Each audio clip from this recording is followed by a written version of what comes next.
नमस्कार। सालों पहले एक नगर का राजा अपने राज्य में रात को अपना रूप बदलकर घूमता था और रूप बदलने के बाद लोगों से मिलकर अपने यानी राजा के बारे में जानने की कोशिश करता था और उनकी समस्याओं को समझता था। एक रात जब वह नगर घूमकर आया तो अचानक जोर से बारिश होने लगी।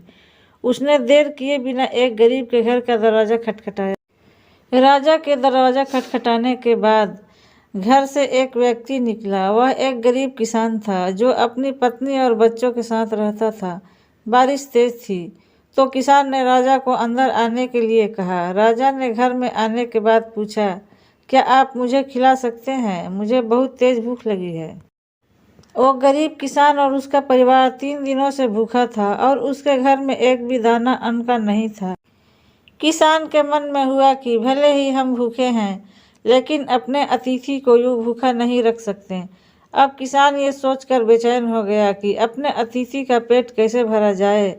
तभी उसने घर के सामने वाली दुकान से चावल चुराने की तरकीब सोची। उसने सिर्फ अतिथि के लिए 2 ही मुट्ठी चावल लिया और उसे पकाकर राजा को खिला दिया।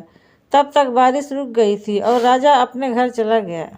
दूसरे दिन दुकान का मालिक अनाज की चोरी की शिकायत लेकर राजा के पास पहुंचा।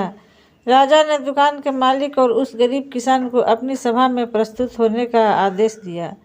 सबसे पहले सभा में पहुंचे किसान ने राजा के सामने जाकर अपनी चोरी का इल्जाम कबूल कर लिया और बीती हुई रात की पूरी बात राजा को बता दी।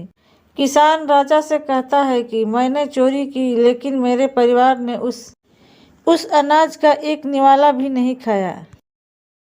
गरीब किसान की बातें सुनकर राजा बहुत दुखी हुआ और उसने किसान को बताया कि अतिथि के रूप में मैं स्वयं तुम्हारे घर गया था।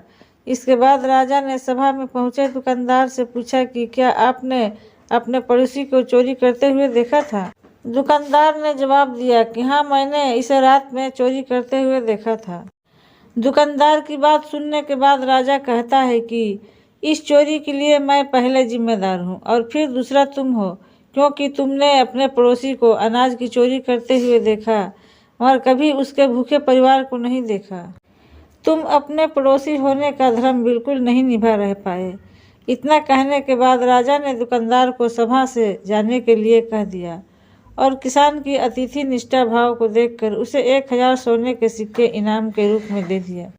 तो दोस्तों, ये हमारी कहानी कैसी लगी? अगर अच्छी लगी तो हमारे वीडियो को लाइक ज़रूर कर देना। चैनल पर नए हो तो सब्सक्राइब